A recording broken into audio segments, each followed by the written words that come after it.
Broomy Floating Witch Broom is marketed as a Halloween decoration that creates the illusion of a magical broom floating in midair.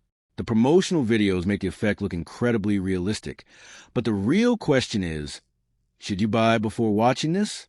Now, to be fair, novelty Halloween decorations like this can be a fun way to add a unique touch to your home, especially during the spooky season. What it does well: unique visual effect. The floating broom illusion can make for an eye-catching Halloween display. Easy seasonal decoration. Most versions are designed to be simple to set up with minimal effort, where the hype falls apart. The illusion depends on setup. The floating effect often works best from certain viewing angles and with proper placement. Materials may be lightweight. Some versions are made from lightweight materials that may not feel as premium as the advertisement suggests. Not ideal for severe weather.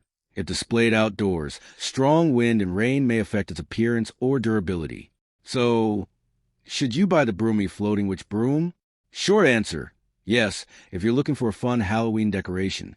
If you enjoy decorating for Halloween and want a unique conversation piece, it may be worth considering. But don't expect the illusion to look exactly like the professionally filmed advertisements in every setting. Thanks for watching. Don't forget to like and subscribe for more videos.